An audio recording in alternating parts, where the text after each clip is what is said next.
আমার বাসার সবাই রুটি দিয়ে পায়া খেতে খুব বেশি পছন্দ করে। যদিও এটা মাঝে মাঝে হয় না, রেগুলারও হয় না, কখনো কখনো হয়ে থাকে আর কি, বছরে 2-4 বার। আসলে পায়াটা আমাদের শরীরের জন্য খুব বেশি একটা ভালো না, তবে মাঝে মাঝে হয় আর কি, ঈদের পরে বা কখনো শখ করে। আসসালামু আলাইকুম এভরিওয়ান, ফাতেমাস ওয়ার্ল্ডে আপনাদের সবাইকে স্বাগত। আশা করি সবাই ভালো আছেন। আলহামদুলিল্লাহ, আমরাও ভালো আছি।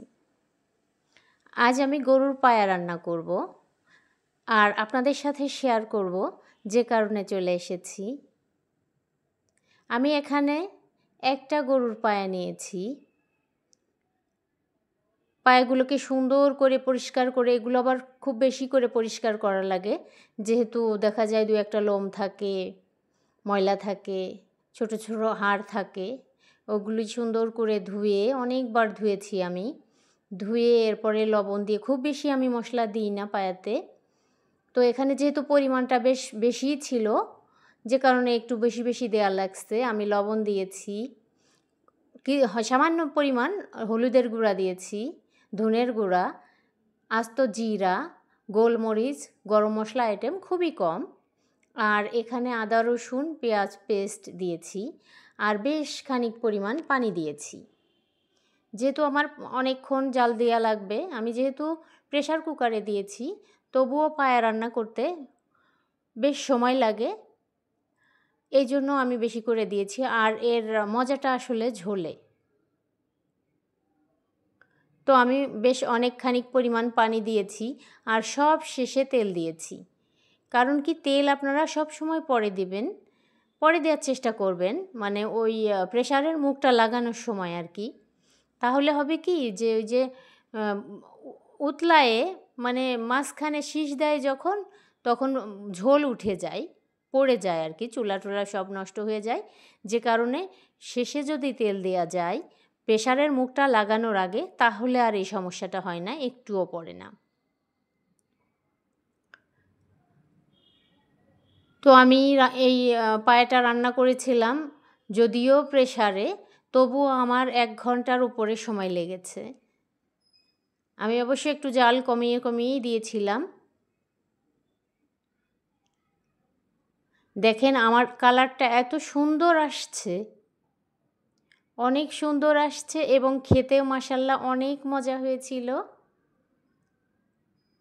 আপনারা সবাই এভাবে রান্না করতে পারেন। আর সব মশলাগুলো আমার সঠিক ছিল। সবাই আমরা অনেক মজা করে খেয়েছিলাম।